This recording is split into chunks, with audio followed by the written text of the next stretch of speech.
हम हिंदुओं को हमेशा से एक डर सताता है। आपको याद होगा 1946 का Noakhali rights, great Calcutta killings, direct action day जो सुहरावर्दी ने कराया था जिन्ना के बोलने पे, बहुत लाखों हिंदुओं का नरसंहार हुआ था, उनको जिंदा दिन दहाड़े मारा गया था। ये पूरा नरसंहार करीब 2 सप्ताह चला था।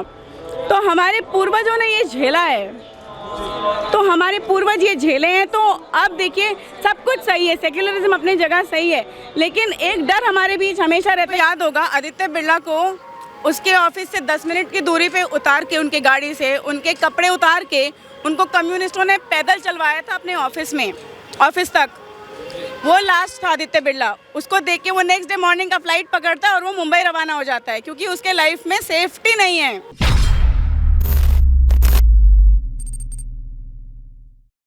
बंगाल में डेमोग्राफिक शिफ्ट हो रहा है।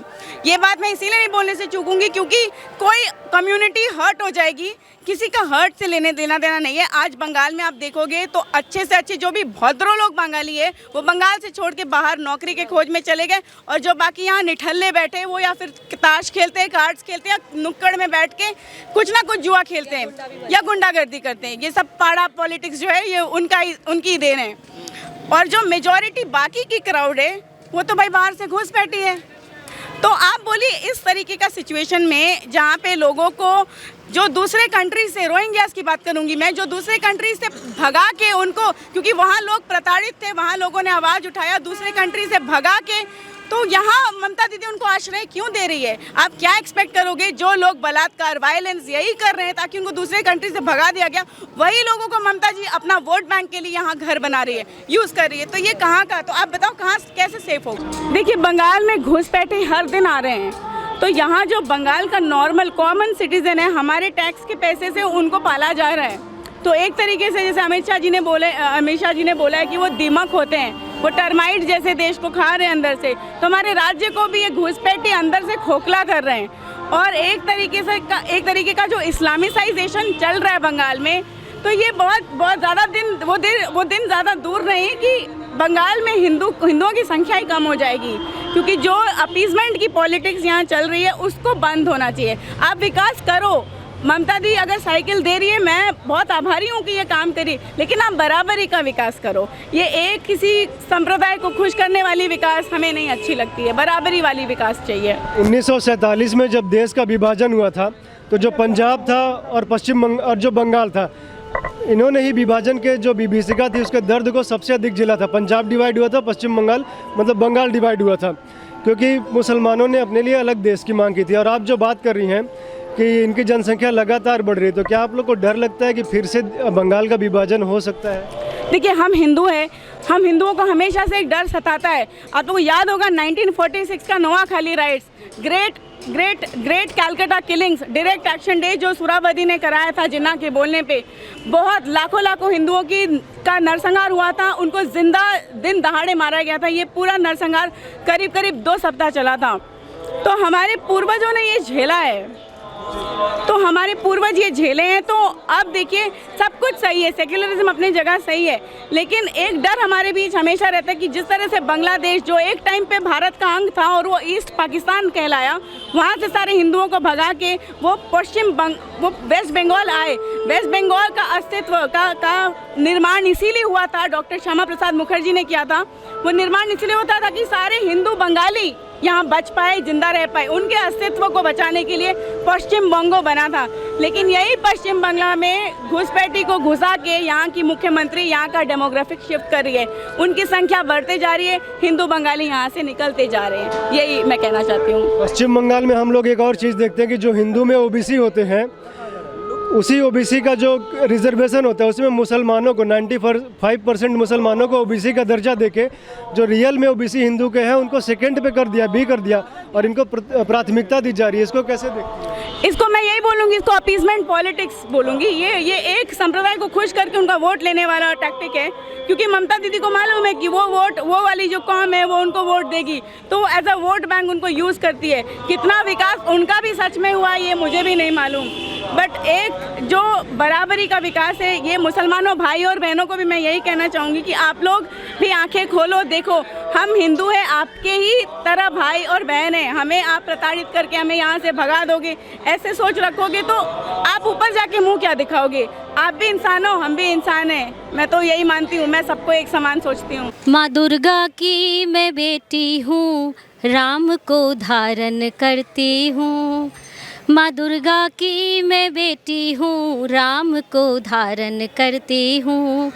अहिंसा पाठ है मेरा, अहिंसा पाठ है मेरा, मैं हिंसा खारिज करती हूँ। सबसे पहला मुद्दा हिंसा जो खारिज करनी है।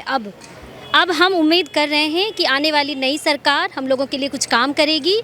अभी तक ममता बनर्जी ने सिर्फ इल्ज़ाम दिया है लोगों के ऊपर, अब एक्शन लेने की बारी दूसरी पार्टी की है। मुझे लगता है उन्हें अवसर देना चाहिए, शायद वो कुछ करें हम लोगों के लिए। पश्चिम बंगाल ऐसा होता जा रहा है, जिस पश्चिम बंगाल में देवियां पूजी जाती हैं, आज वहाँ सबसे ज़्यादा ह्यूमन ट्रैफिकिंग होता है, उसमें महिलाओं की परसेंटेज सबसे ज़्यादा होती है। कि ये जो बंगाल भूमि है, ये देवी माँ की भूमि है, लेकिन ममता दीदी सबसे पहले यहाँ आके दुर्गा पूजा विसर्जन को रोकी, स्कूल्स में सरस्वती पूजा बैन कर दी। ये किस तरीके का देवी का पूजन होता है? ये तो देवी का अपमान ही बोल सकते हैं। दूसरी बार, आप सभी को पार्क स्ट्रीट रेप केस के बारे में मालूम होगा। वो लड़की, महिला सुजेट जॉर्डन 2 साल लड़ के वो मर गई, आज तक उसको न्याय नहीं मिला। ममता दीदी के घर के सामने महिलारा धर्षण होते, किंतु दीदी किच्छु करछे ना। अभी कुछ दिनों पहले खुशी साहू बोल के 9 साल की बच्ची जोड़ा बगान में उसके साथ बलात्कार किया गया, उसके बाद उसे मार डाला गया। जो रेपिस्ट है वो एक पर्टिकुलर कॉम से बिलोंग करता है, तो मुझे नहीं पता अगर न्याय होगा या नहीं होगा। और उसने अपना नाम बदल के वो वहीं 12 साल से सिक्योरिटी का काम करता है। अभी पेपर में आया हाल में 1-2 दिन पहले ही, तो ये पता चलता है कि आप न्याय क्यों नहीं लेते हो, आप न्याय क्या इनिशिएटिव पहले क्यों नहीं करते हो? जब तक लोग चिल्लाते हैं, जब तक लोग आवाज़ उठाते हैं, उसका वेट क्यों करना? आप सरकार हो, आपकी लॉ एंड ऑर्डर है, तो ये आपके तरफ से पहले होना चाहिए कि गलत को पहले आप ठीक करो। आप जो सवाल पूछे हैं कि ये बंगाल में ऐसा क्यों हो रहा है, तो मैं एक छोटा सा एग्जांपल आपको दूंगा कि जब स्कूल का हेडमास्टर जब खराब हो जाता है ना, तो बच्चे ऑटोमेटिक बदमाश हो जाते हैं। तो आज का बंगाल का दरकार है कि हम लोग हेडमास्टर बदलें, और मुझे पूरा विश्वास है कि जैसे ही हेडमास्टर बदलेगा वैसे ही पूरा बंगाल धीरे धीरे बदलेगा। बम, बारूद, गोला, पत्थरबाजी जो हम कश्मीर में सुना करते थे, आज पश्चिम बंगाल में सुना जाता है। सब्जियों की तरह बम बेचे जाते हैं। ये व्यवस्था तो कभी पश्चिम बंगाल का एक कल्चर नहीं था। कल्चर पूरी तरह से बदल गया है सर, क्या बताएं आपको। कल्चर उसी दिन से बदला है जिस दिन से यहाँ की मुख्यमंत्री ने डिसाइड किया कि जय श्री राम उनके लिए अपमान लगता है। आपको एक बात बता दूं, हर एक बंगाल का बच्चा के अंदर एक राम समाता है जो कि दुर्गा माँ का उपासना करता है। तो आप अगर बंगाल से जय श्री राम को अलग करोगे, वो तो आप बंगाल को समझे ही नहीं हो इसका मतलब। तो आप इसीलिए इसको कनेक्ट करो डॉट्स कि किस तरह से बॉम्ब बन रहा है। श्री राम हमेशा अहिंसा के उपासक थे, हमेशा अहिंसा का प्रचार करते थे। हिंसा हमारे फितरत में ही नहीं है, लेकिन अब हमारे ऊपर जो अत्याचार हो रहा है उसके विरोध में आवाज़ उठाना बहुत ज़रूरी है, क्योंकि हम अपने आने वाली पीढ़ी को अपना मुंह नहीं दिखा पाएंगे। गोली बारूद, बंगाल का क्या यही कल्चर रह गया?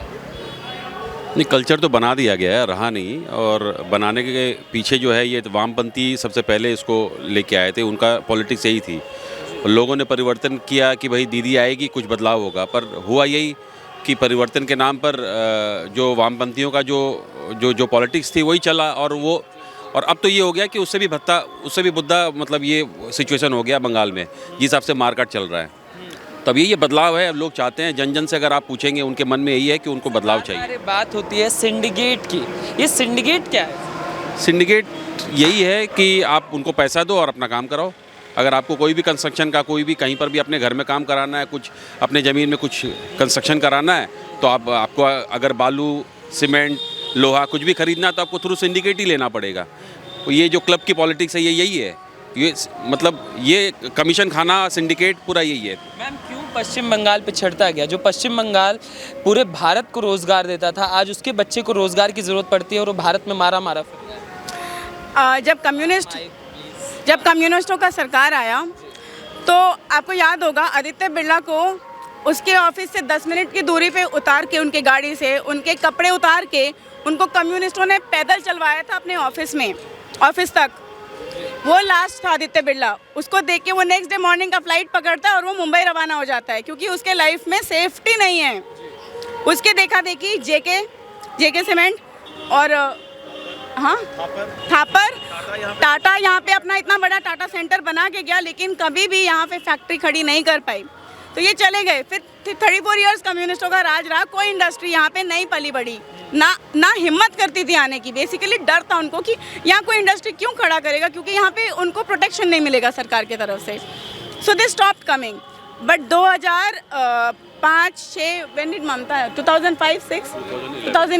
2011 में जब ममता जी का सरकार आया, तो तब भी टाटा अपना प्लांट खड़े करने के लिए आई थी। वो सिंगूर आप लोग सबको पता होगा, ममता ने तब टाटा को फिर ना कर दिया। तो वो हमारे लिए सबसे बड़ा रेड फ्लैग होना चाहिए था, समझ जाना चाहिए कि ये वही सेम पॉलिटिक्स चल रहा है इन द नेम ऑफ परिवर्तन।